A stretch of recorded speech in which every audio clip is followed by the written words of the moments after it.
দক্ষিণ চব্বিশ পরগনার পাথর প্রতিমা ব্লকের সেলেমারি নদীর ওপর নির্মিত বাঁশের সাঁকোটি দীর্ঘদিন ধরে বেহাল অবস্থায় পড়ে রয়েছে।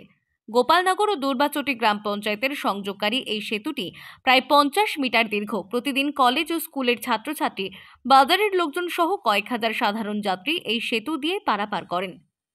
এই দুর্দশা, এই বাঁশের পোলের দুর্দশা গত 35 বছর ধরে বামফ্রন্ট আমল থেকে হয়ে এসছে।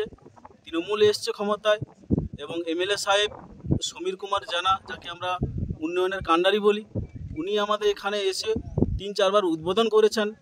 প্রতি ভোটে প্রতিবারে আসে, কিন্তু হয়নি। আমরা 10-12খানা পিটিশন দিয়েছি এবং গোপালনগর অঞ্চল থেকে আমরা মুখে বলছি না, আমরা কাগজ দেখাবো, আমরা একটা অ্যাপ্লিকেশনও করেছি এবং ইরিগেশন দপ্তর, আমরা যেখানে যাওয়ার কথা ইরিগেশন বিডিও, এসডিও এবং আমরা দিদিকে বলতে আমরা এটি কমপ্লেন করেছি। সেটা 8 থেকে 9 সেতুটির বেহাল দশার কারণে স্থানীয় বাসিন্দাদের দৈনন্দিন জীবনযাত্রা মারাত্মকভাবে বিঘ্নিত হচ্ছে।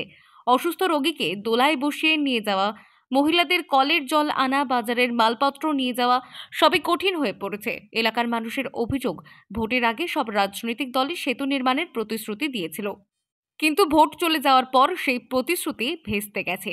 স্থানীয় বাসিন্দাদের অভিযোগ, আমরা বুঝতে পারছি না কেন এই কাজটা হচ্ছে না। আমরা দীর্ঘদিন স্যারের কাছেও বলেছি, বিডিওর কাছ থেকেও জানিয়েছি, পঞ্চায়েতে প্রধান সাহেবের সঙ্গে আলোচনা করেছি, প্রধান সাহেবের কাছে আলোচনা করেছি, প্লাস বুথ ভিত্তিক আলোচনা হয়েছে।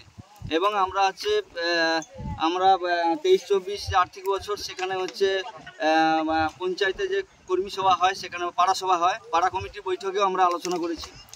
স্যারেদের কাছে আবেদন জানিয়েছি। এইটা দীর্ঘদিনের সমস্যা কিন্তু সমাধান হচ্ছে না।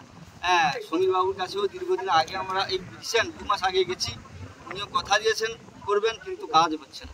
দক্ষিণ চব্বিশ পরগনা থেকে জাহিদ মিস্ত্রির রিপোর্ট, টাইমলেস ডেপিকশন নিউজ।